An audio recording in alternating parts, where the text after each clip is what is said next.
All right. So let's go ahead and do a power rankings video now. I did see that this was a power rankings that one of another website had done about a month ago. I did it last year though, which is pressure power rankings. There's two kinds. There's Stanley Cup winning pressure, and there's just making the playoffs pressure.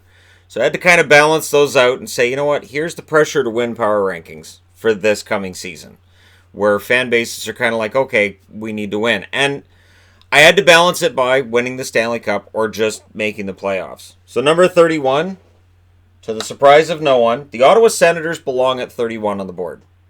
They're expected to be stapled at 31 on the board during the regular season when I do the week-by-week power rankings. And they're number 31 on the board here because there's no pressure on them. None. Zero. I know there's some fans that are like, I hope we do better than people think we will, but that's not pressure. That's, come on, Petey, you can do it. You know, when your kid's behind in the race. That's kind of the feeling we get right now, is that if it's track and field meet, the Senators are the kid that you hope. It's 100 meters. You only finish 35 seconds behind the winner, Petey. You can do it. Number 30, Detroit. There's almost no pressure in Detroit. And again, putting them ahead of Ottawa. It's just they're expected to be ahead of Ottawa, I would think. Now, there are some who think Ottawa's going to finish ahead of Detroit. And I can understand that. That'd rely on a lot of young kids making that next step and some goaltending improvements for Ottawa. But I can understand that, and yet there's no pressure in Detroit. Number 29, Kings. Now, I thought about putting the Kings somewhere else, because you've got Kopitar, who's over 30, you've got Brown, who's well over 30, and you've got Kovalchuk, who's closer to 40 than 30. But there is no expectation for the LA Kings this year. None. Nobody's taken them to finish above these other, or above anybody that I have ahead of them in the rankings. So I couldn't look at the Kings and say, well, there's pressure on them to win because they've got a lot of veterans, when that pressure would simply be because of birth certificates and not because fans are putting pressure on them or media or anybody's got any expectations. So there's virtually no pressure on them this year. Number 28, Buffalo. You know what? And I thought about moving Buffalo up too, but again, while in the city of Buffalo and in their fan base, there may be an expectation like, okay, come on, we've got to do this now. Now we have to make the playoffs. Look what we did with our defense. I still don't think there's any pressure on this team. I think if they show some sort of improvement this year, I think if they end up with, say, like 86, 87 points and they miss the playoffs, but they don't go through that prolonged slump they had this year, and I think if they're consistently good and the results are, I don't think people are going to be that disappointed. I think people are going to say, okay, they're taking those baby steps and getting there. If they're fast out of the gate like last season, a lot of people are going to hold their breath and say, okay, is this the time? I don't recommend holding your breath waiting, though, because you can die. Number 27. Believe me, there's been tons of Canuck fans over the years. 27, I put Arizona. Yes, Arizona has some pressure. Adding Phil Kessel means there's some who are like, we're going to go back to the playoffs. But again, much like Buffalo, if this team has another plucky season and is just short, I don't think fans are going to be overly upset. There will be some who are like, seriously, again? But the pressure to make the playoffs and to do anything in the playoffs just isn't there for Arizona right now. And some of this may very well be that their attendance has been kind of low and they've been out of the playoffs for so long. Number 26. I put Columbus here. Now, I could have put Columbus as low as 29th. Yes. With the exits of Bobrovsky and Panarin, it is hard to argue that this team this year has much chance.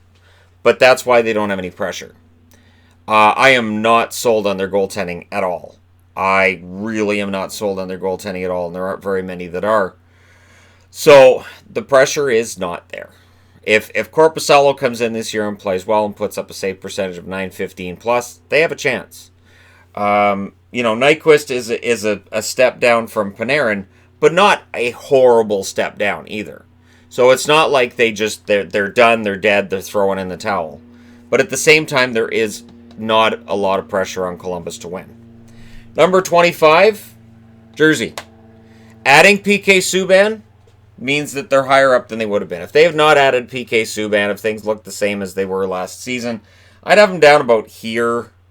Even with the threat looming over their heads that Taylor Hall may decide to move on at the end of the year, if he doesn't see any improvement, I still don't see there being a whole lot of pressure on the Devils.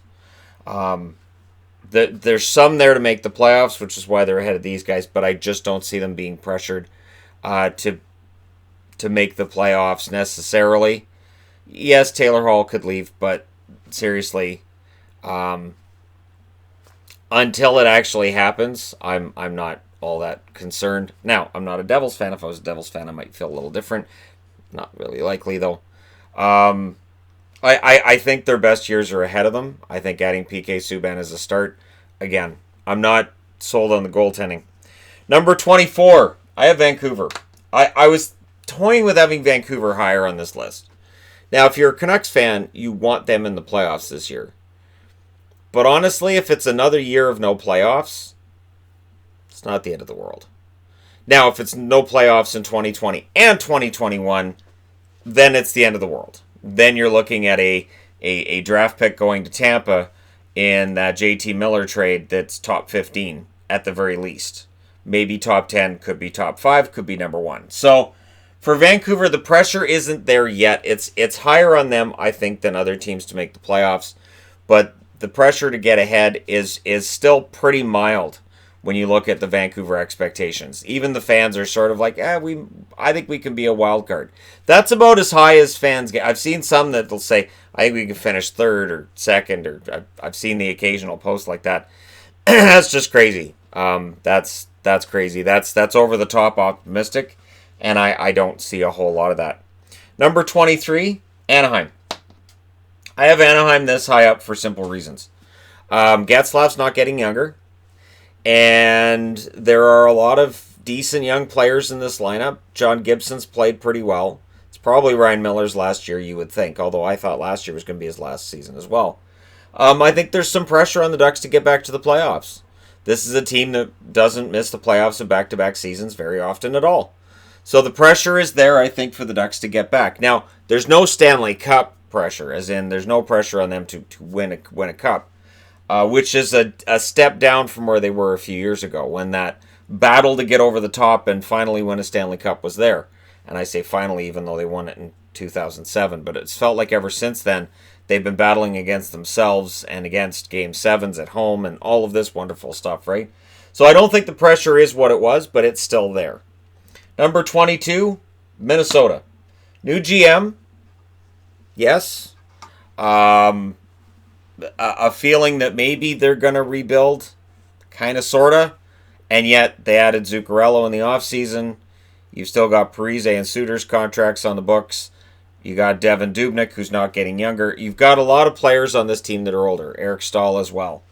The pressure's there. Now, the funny thing is, if Minnesota is slow out of the gate, and Bill Guerin goes, you know what, this isn't working, and he decides to tear things down, Minnesota on this same ranking would drop down as low as like 29th. But right now, with the roster they have, there is some pressure. And some belief that, all right, we should be able to get things together and get back into the playoffs. There are definitely Minnesota fans that would like to see that happen. 21, Flyers. Adding Kevin Hayes. Some belief that changes things for them and improves things for them. I think the pressure is there. Now with Carter Hart, they can't just say, well, we've got that goaltending carousel. Things are just never settled in Philadelphia. Hart looks like he is the guy.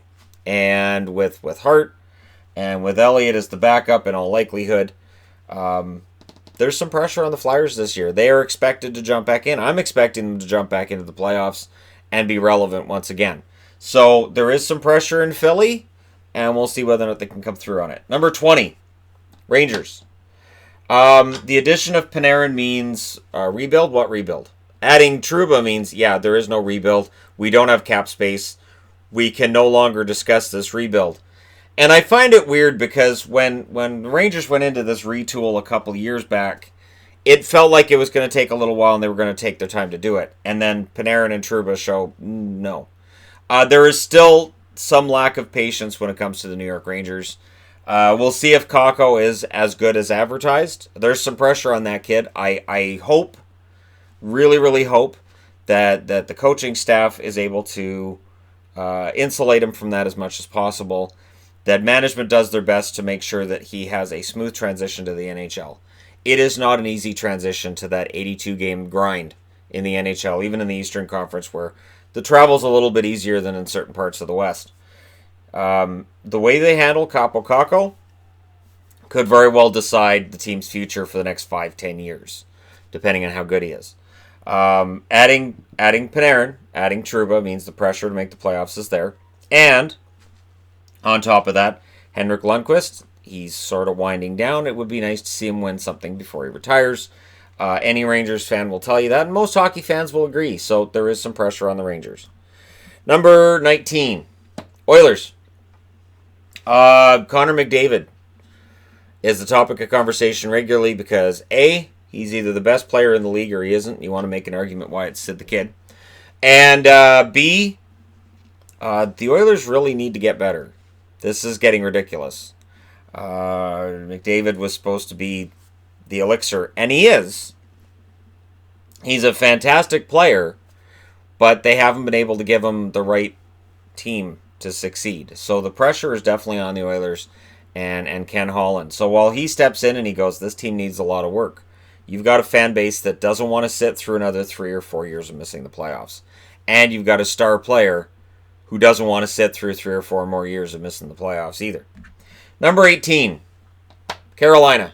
I went back and forth on Carolina because they've had a decent enough last 12 months.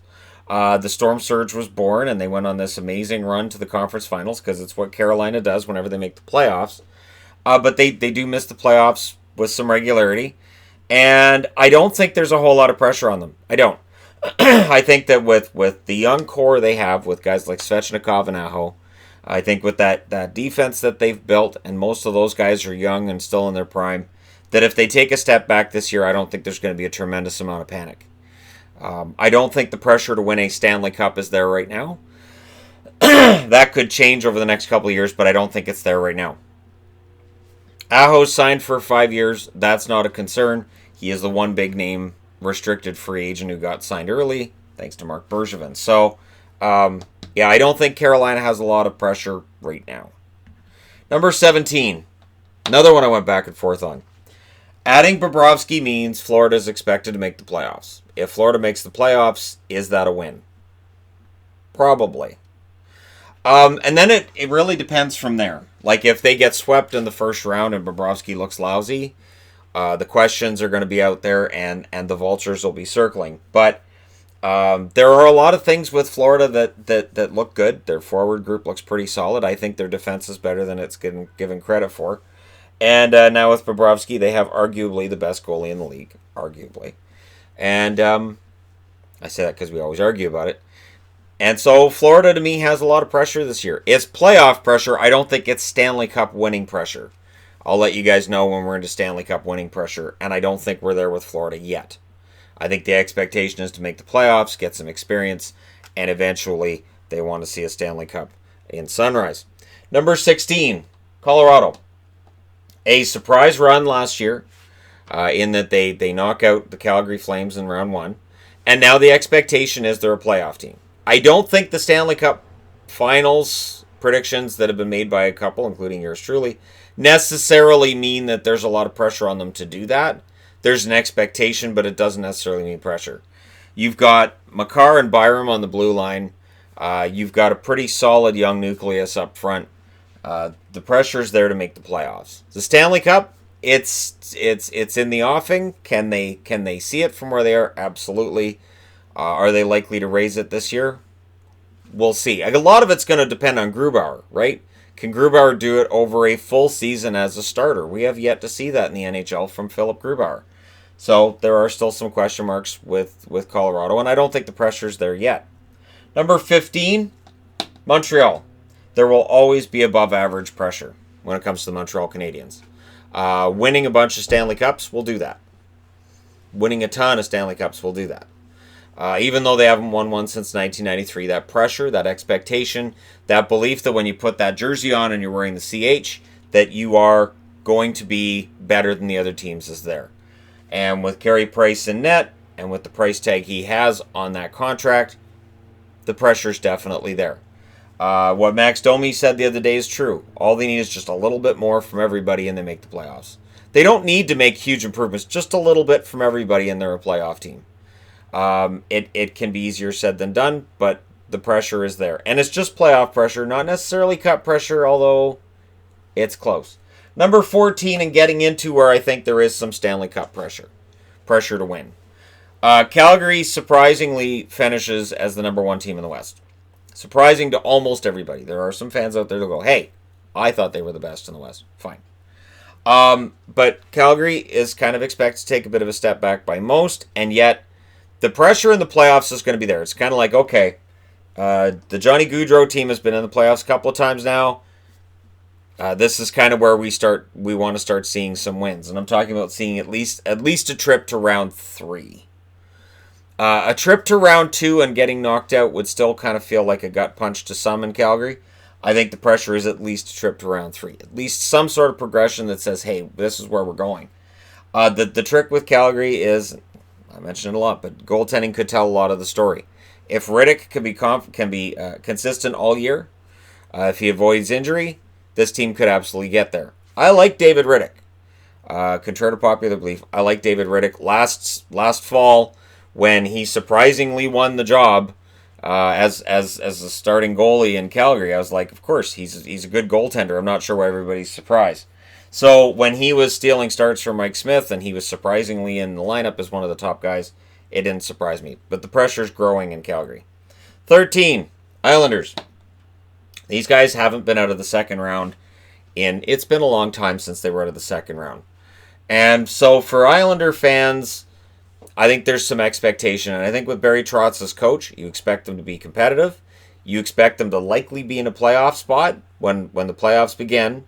And so there's some pressure on the Islanders now to show a little bit more. They got into round 2 this year, and then they got swept. So there will be some who put some pressure on them in that direction to get towards that thing they haven't had since '83, which is a Stanley Cup. That pressure is definitely there. If I was measuring cup droughts, the Islanders would be in the top row, but I'm not. Number 12, Chicago. Oh, there's pressure in Chicago. Taves and Kane, and I know people don't like me saying it, they're not getting younger. And the Chicago Blackhawks, if they're going to win another Stanley Cup with these guys at the helm, they've got to do it soon. This is something that I would think this year they have I'm not going to say they have a great chance, only because they're in the Central. The Central's brutal. But I don't bet against Chicago very often. I don't. Because Chicago's burned me before with the whole idea of people saying that they're over the hill, or that they're not going to make it, or they're not very good, or whatever it is. Chicago's proven that they can come back from the dead more than once. I wouldn't be surprised if they did it again this year. And the pressure's there because some of those guys are aging. And Duncan Keith, he's nearing the end of his career as well. So there is some pressure, I believe, in Chicago to win and to do it. And Corey Crawford with his ongoing issues with concussions too. Number 11, St. Louis. Normally, when a team wins the Stanley Cup, I would drop them down into this. Like, that doesn't matter what they do this year. Doesn't matter. They won the Cup. The Capitals last year, I believe I had them really low down. I said, you know what? Doesn't matter. They won the Cup. Doesn't matter what they do this year. St. Louis, though, is a little different. Because St. Louis got on a hot streak in January, and that continued right through to winning the Stanley Cup. There are a lot of very vocal fans. I'm not going to say it's a majority, but there's some very vocal fans who say, they just got hot. It doesn't matter. They're a fluke.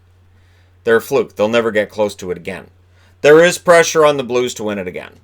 There is pressure on the Blues to show that over an 82-game schedule they can be that good and that they can win it again. That pressure's definitely there.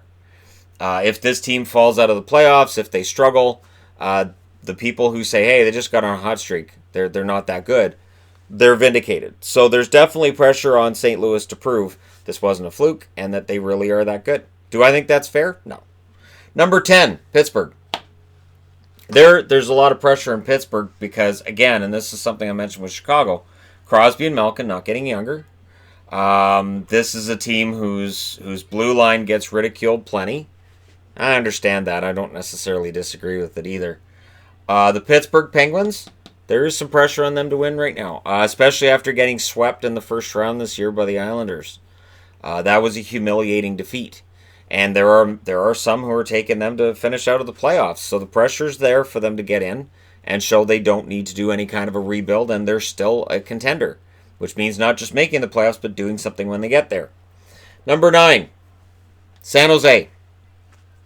And again, I think the run they went on this past season was obviously maligned with a lot of controversy. And so in that controversy, there are going to be people who say, yeah, they're not really very good. Yeah, they finished with X amount of points last year, and yeah, they made it to round 3. But they needed referees to help them to do it. They didn't do it legitimately. So there's pressure. And I don't say that because I know that's not true. But there's pressure on the Sharks to do it again. And I don't mean get all those controversial calls in their favor. I mean there's pressure on the San Jose Sharks to at least, do something in the playoffs and show that it wasn't just some kind of a weird conspiracy against teams. And it was weird because they didn't win the cup or make it to the finals, so the conspiracy didn't work. But the San Jose Sharks, there is a lot of pressure on them right now. Absolutely. Number 8, Winnipeg. Winnipeg's pressure, I don't know how to gauge it as much either because, okay, so while I'm recording this, Laine and Connor are still out there, right? So if Laine and Connor hold out into the season, God forbid, but if they do, does the pressure drop on Winnipeg? Or does the pressure go up on guys like Roslovic? Does the pressure just shift? This was a team that was supposed to be a Stanley Cup champion soon. I did the video this morning on 2014-2015 season, and they were seen as a future Stanley Cup champion 4 years ago. We're now, obviously, 4 years removed. And going into this year, it's hard to argue that their defense looks as solid as last year. It's definitely been stripped down. Their offensive depth could be taking a hit. We don't know how much Laine and Connor are going to get. But with all of that said, there is still a hope in Winnipeg that this team isn't going to take a step back. And it would be it'd be humiliating if this team missed the playoffs after such high expectations. So there's definitely pressure on them. Number 7, Dallas. After signing Pavelski and after signing Perry, people overreacted and made it sound like it was this really big seismic shift. It's not. I don't see it that way anyways, that it's a big seismic shift in the West. I would love to see Pavelski score a bunch of goals in Dallas, but Dallas isn't a team that really scores goals. And Pavelski, that 38 goals he had last year, that was much higher than he had the year before. I'm betting on more of a 20 to 25 goal range for him. Still 60, 65 points. The points will stay the same, but I'm not thinking he'll get as many goals. Honestly, the pressure on Dallas is really high, and I'm not sure they can meet expectation this year. I think they're one of those teams that could be a disappointment to people. I would not be entirely surprised to see a Dallas Stars team with this amount of pressure end up, being a wild card team and disappointing people in that regard. There is definite pressure to win though, and Bishop has got to stay healthy. Number 6, Nashville. Win one for Rene. That's kind of the mantra that I'd be using if I was coaching this team. Win one for Rene, because Rene, he's still the number 1 goalie. He's still putting up half decent stats, and then in the playoffs, the last couple of seasons in the playoffs, he has shown some weakness. And he's not going to be around forever. And if they're going to win a Stanley Cup with him as the starter, this is the year. I would think that next year at the latest, UC Saros is given a chance to run with it as the starter. So the pressure on Nashville is there. And with adding Duchesne, the belief is this is a team that finished first in the division. Now they've added Duchesne down the middle. They should get better. So that expectation is definitely there. And you can say trading out Subban takes pressure away, but Dante Fabro looked ready in the playoffs. Fabro's supposed to step in as a top 4 guy, and Subban was really the 4th most important defenseman to them. That top 3, they've been together for a while. Ellis, Ekholm, and Yossi, and that's their core of that blue line. And now Fabro becomes guy number 4. 5th on the list. I went back and forth on this too. Boston's got a lot of pressure. Reaching the Stanley Cup final, that's nice and all, but with an aging core, if they're going to win, the pressure's still there. I don't see how they do it. I don't see how with this lineup and with the long run that they had in 2019, I don't see how they win it in 2020. It is really hard to go on 2 playoff runs like that 2 years in a row. I have full respect for any team that's able to do it, but it gets tough. This is a team that was really beat up by the end of that series against St. Louis, and I expect them to be a little bit weaker this year, but the pressure's still there because you've still got these really good players who happen to be in their 30s, and of course this is Chara's last year, so he hasn't officially said last year, but it has to be, right? He's what, 65, 66? Good shape, 65. Number 4, Vegas. They got knocked out in the first round. It was controversial, which means that for Vegas fans, they can make the claim that we were good enough to finish in X round. And whether it's 2nd, 3rd, 4th, whatever, we should have won the cup. Whatever you want to say about it, there's a lot of pressure on Vegas to not just make the playoffs, but to win a Stanley Cup. They're being picked as finalists by numerous journalists, and so the pressure's absolutely on them right now. That loss in the first round against San Jose, if they can ride it out this year, make the playoffs, and end up, going on a nice long run, the loss to San Jose gets forgotten as much as can be expected next spring if they go on a nice long run.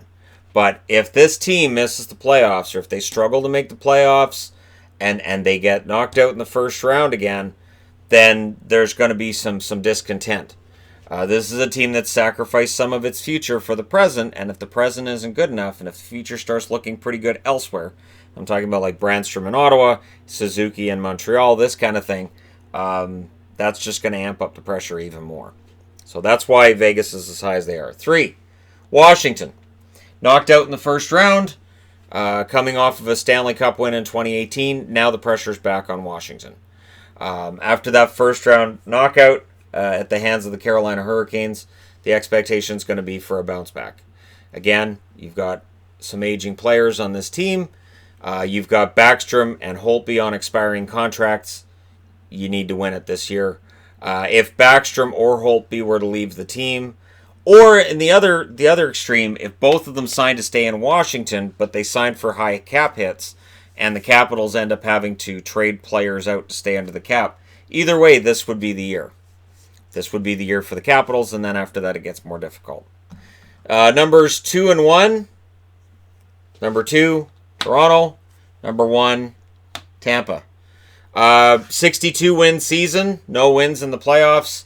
Nobody has more pressure than Tampa. That being said, Toronto Maple Leaf fans are done with first round knockouts. They're done with them. And Toronto fans want progression. There's a lot of money being spent, both by the team on the players and by the fans on watching these games. Toronto Maple Leaf games are insanely expensive. It's ridiculous.